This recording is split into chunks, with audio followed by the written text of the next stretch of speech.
Bonjour et bienvenue dans cette vidéo, j'espère que vous allez bien et que vous n'avez pas trop souffert de la chaleur ces derniers jours. De mon côté j'en ai beaucoup souffert parce que dans cet appartement, dès qu'il fait plus de 30 degrés dehors, eh bien ça se transforme en fournaise. Donc autant vous dire que l'été c'est pas une saison facile ici. Et du coup c'est pour ça que j'ai choisi de changer le jour où je poste mes vidéos. Je pars sur le dimanche, comme ça je me dis que ça me laisse 6 jours, ça me laisse quasiment toute la semaine pour trouver un créneau où j'arrive à filmer sans trop souffrir de la chaleur. Donc voilà. On se retrouve aujourd'hui pour ce fameux tag que je ne vais pas prononcer parce que sinon je vais forcément me tromper. Mais c'est ce fameux tag où on fait un petit bilan sur mes lectures depuis le début de l'année 2025.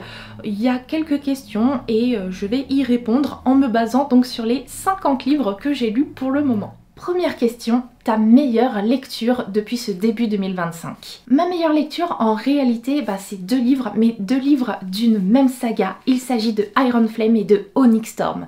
J'ai adoré découvrir ces deux livres quand j'ai fait ma relecture du premier tome de la saga, donc Fourth Wing.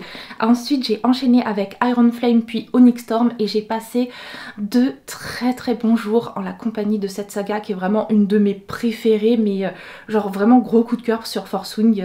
Cette saga, ça faisait longtemps que j'avais pas autant aimé un univers livresque, que j'avais pas autant été embarquée dans l'un d'entre eux, et cette saga j'aime tellement et ça m'a trop plu en ce début d'année de relire Fourth Wing puis ensuite d'enchaîner avec Iron Flame puis Onyx Storm, de vous faire tout ça en vidéo. D'ailleurs si jamais vous n'avez pas vu ma petite vidéo où je vous parle de ces trois livres, je vous la mets en barre d'infos.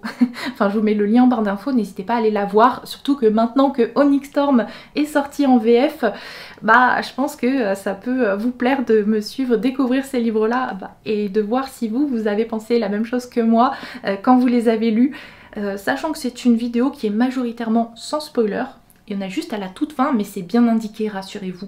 Donc vous pouvez aussi la regarder si jamais vous n'avez pas encore lu Onyx Storm. La meilleure suite de saga que tu as lue cette année? Il s'agit de Hunger Games, Lever de soleil sur la moisson, qui techniquement est un préquel, mais vu qu'il est sorti après la saga, la trilogie d'origine, on peut dire que c'est aussi une suite. Mais ouais, j'ai adoré ce livre-là, j'ai adoré me replonger dans l'univers d'Hunger Games. Ce tome-ci, je l'ai trouvé hyper pertinent. En fait, il parle donc des jeux d'Haymitch, qui est dans la trilogie de base le mentor de Katniss et Peeta.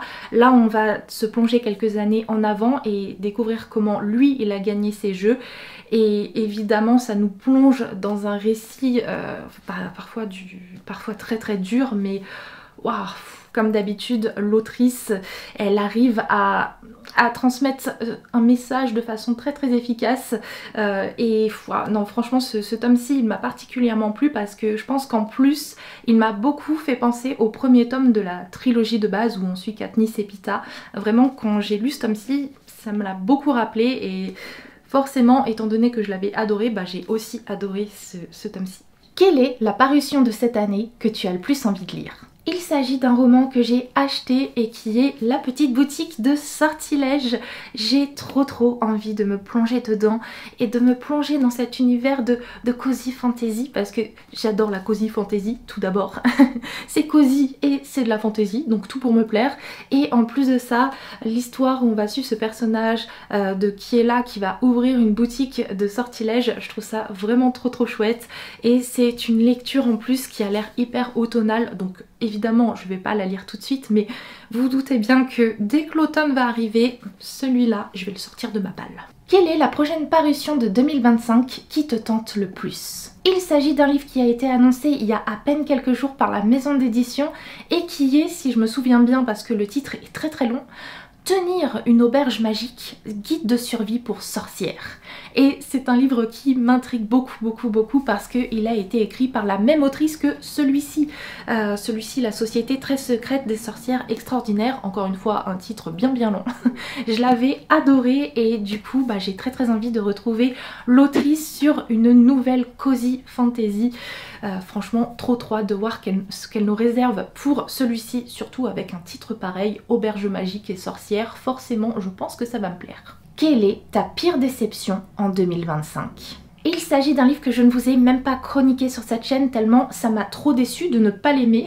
C'est Le Roi Maudit et la Couronne Sanglante de Carissa Broadbent. Donc la suite du roman Le Serpent et le Descendant de la Nuit que j'avais adoré, qui est une de mes meilleures lectures de 2024, où on y suit une héroïne humaine hyper badass qui va devoir participer à une sorte de Hunger Games et elle se retrouve en concurrence avec des vampires, donc niveau équilibre et rapport de force, bon, c'est pas super, mais j'avais franchement trop aimé ce livre-là. Et arrive le tome 2, je me plonge dedans et là l'héroïne que j'avais tant aimée elle est plus du tout badass et en plus de ça le monsieur de la romance, puisque c'est de la romantécie, il est insupportable en fait, hyper mascu. Je me suis dit qu'est-ce que c'est que ça, enfin j'ai lu 100 pages, j'ai arrêté et tant pis hein, mais ça m'a beaucoup frustrée évidemment parce que le premier tome je l'avais mais adoré. Quelle est la meilleure surprise de l'année? Ma meilleure surprise de l'année pour l'instant c'est sans doute d'avoir autant aimé la version light novel des Carnets de l'apothicaire, parce que jusqu'à présent c'est vraiment une saga que je lisais exclusivement en manga. Je connaissais pas du tout la version roman, je connaissais pas non plus l'animé et j'ai découvert les deux et j'ai adoré les deux et j'ai même préféré les deux au manga.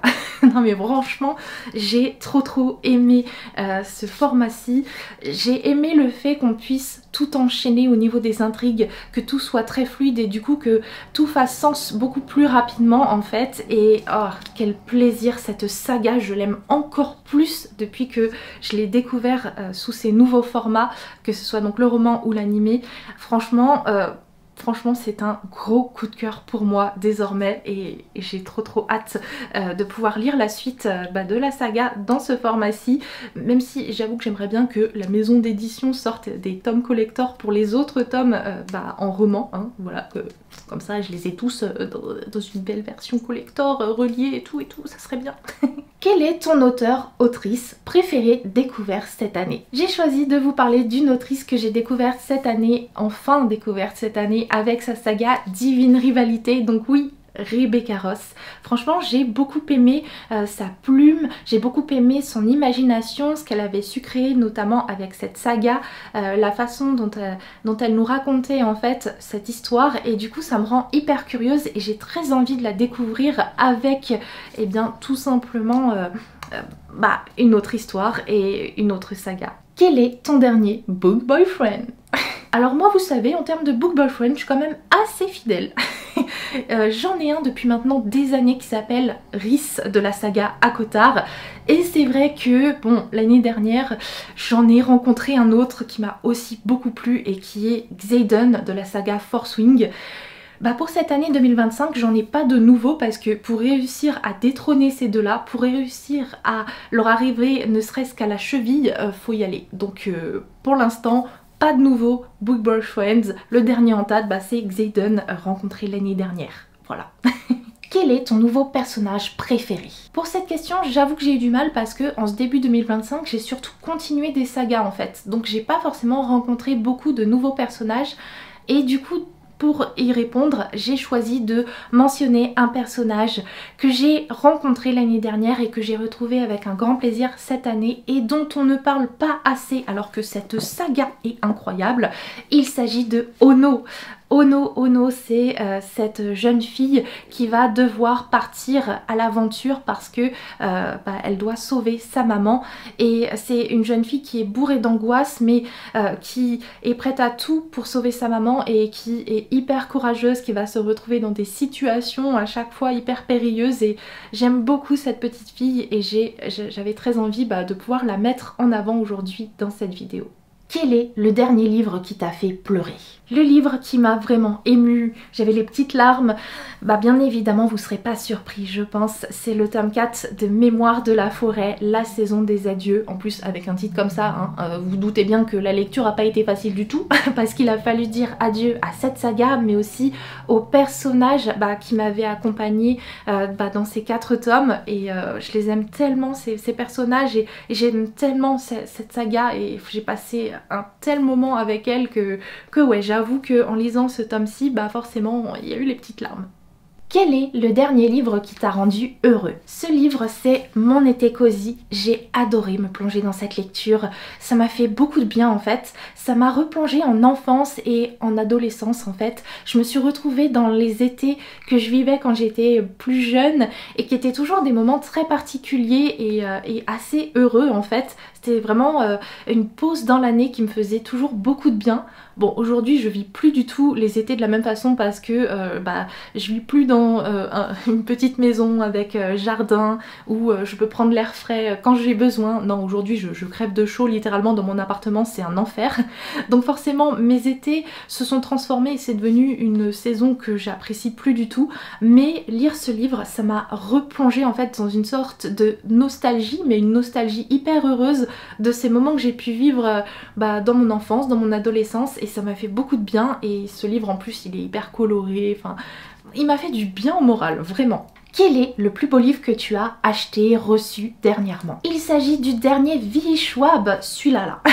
Alors oui, je vous montre cet extrait gratuit que je n'ai pas acheté du coup, mais je vous le montre pour que vous voyez de quel livre il s'agit et aussi pour que vous voyez le titre parce qu'il est à rallonge et que je m'en souviens jamais. Voilà.